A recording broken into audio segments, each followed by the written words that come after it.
आइए बच्चे बात करते हैं exercise 13.1 question number 1। Question number 1 हमें क्या कह रहा है, 2 cube each of volume is 65 centimetre cube are joining end to end, find the surface area of the resulting cuboid. Question फिर से एक बार मैं पढ़ देता हूँ। 2 cube each of volume is 65 centimetre cube are joined end to end, find the surface area of resulting cuboid. देखिए दो क्यूब हैं, एक क्यूब ऐसे है सपोज कीजिए और एक क्यूब ऐसे है। इन दोनों को ना, दोनों के एंड टू एंड जोड़ दिया गया, मतलब दोनों के कॉर्नर पॉइंट को ना आपस में जोड़ दिया गया। अब इसका वॉल्यूम अगर 64 था तो इसका भी वॉल्यूम 64 था। तो अगर आपने इन दोनों के अलग अलग मतलब अलग अलग सिरों को जोड़ दिया तो ये एक क्यूबॉइड की शेप ले लेता है। तो हमें क्या बताना है, इस क्यूबॉइड का सरफेस एरिया बताना है।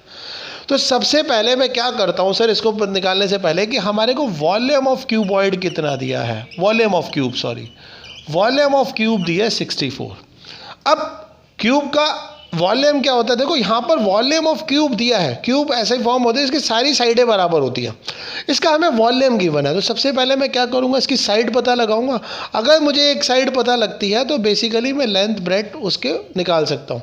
तो वॉल्यूम ऑफ क्यूब होता है 64। अब वॉल्यूम ऑफ क्यूब अगर मैं फॉर्मूले को देखूँ, साइड इंटू साइड होता है। मान लो इसकी साइड मैं ले लेता हूँ a, तो ये a की power cube is equal to 64 मिल गया मुझे, ठीक है। बट मुझे तो साइड निकालनी है, तो मैं क्या करूँगा, a इज इक्वल टू 64 की पावर क्यूबिक रूट निकालूंगा, इसका क्यूब रूट निकालेंगे। तो 64 की पावर क्यूब रूट होता है 4। क्यूब रूट का फॉर्मूला आई थिंक सबको आता होगा, 4 इंटू 4। इसके फैक्टर कर दीजिए। यहाँ पर पहले स्क्वायर रूट में हम 2 वैल्यू निकालते हैं, क्यूब रूट में हम 3 पेयर का एक वैल्यू बाहर कर देते हैं। तो साइड आ गई 4। बच्चों ध्यान से समझना क्वेश्चन को। अब मान लो ये क्यूब है और मुझे ये मालूम है कि क्यूब की सारी साइडें बराबर होती हैं। अगर इसकी लेंथ 4 है, ब्रेड 4 है और हाइट भी 4 है, ठीक है, तो हम क्या करेंगे, एक एंड को दूसरे एंड से जोड़ देंगे। तो देखो अगर ये लेंथ 4 है तो ये लेंथ 4 हो जाएगी, तो टोटल लेंथ कितनी हो जाएगी, यहाँ टोटल लेंथ हो जाएगी हमारी 4 + 4 = 8। ब्रेड्थ ऑफ क्यूब, बच्चे ध्यान दो, ब्रेड्थ ऑफ क्यूब 4 हो जाएगी। और अगर मैं हाइट की बात करूं, हाइट तो उतनी ही रहेगी, सिर्फ लंबाई में ही तो चेंज आएगा। कुछ ऐसे समझो, मान लो ये एक मार्कर है, मैंने इस मार्कर के साथ एक मार्कर और अटैच कर दिया, तो सर इसकी लंबाई बढ़ेगी ना, इसकी चौड़ाई और हाइट तो सेम रहेगी। सिमिलरली इसकी टोटल लेंथ में चेंजेस आएंगे, ब्रेड्थ और हाइट सेम रहेगी। बच्चों एक चीज़ आपको बताता हूँ, आप जब भी मैथ्स की वर्ड प्रॉब्लम सॉल्व करेंगे तो क्वेश्चन को एटलीस्ट 2 बार जरूर पढ़ा कीजिए। कई बार ना क्वेश्चन का सॉल्यूशन क्वेश्चन के अंदर ही गिवन होता है, आपको सिर्फ फोकस करना है प्रॉब्लम को। एक बार पढ़ने से कई बार प्रॉब्लम समझ में नहीं आती है।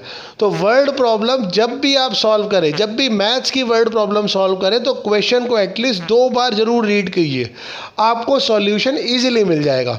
अब आते हैं हम अपने क्वेश्चन पे। अब यहाँ पर आपको पूछा गया है total surface area of resulting cuboid. तो सरफेस एरिया ऑफ क्यूबॉइड, क्योंकि ये दोनों मिल जाएंगे तो ये क्या बनेगा, 2 into L into B plus B into H plus H into L। 2 length है 8 इंटू 4 प्लस 4 इंटू 4, हाइट है 4 इंटू 8, तो ये आ जाएगा 2, 4 8 = 32, 4 4 = 16 और ये वैल्यू आ जाएगी 32। तो 2 इंटू 32 प्लस 16 प्लस 2, अगर इसको आप सॉल्व करोगे पूरी वैल्यू को, तो ये पूरी वैल्यू आ जाएगी 160 के इक्वल, ठीक है। आई होप आपको क्वेश्चन जो है इजीली समझ में आ गया होगा। नोट कर लीजिए इस क्वेश्चन को।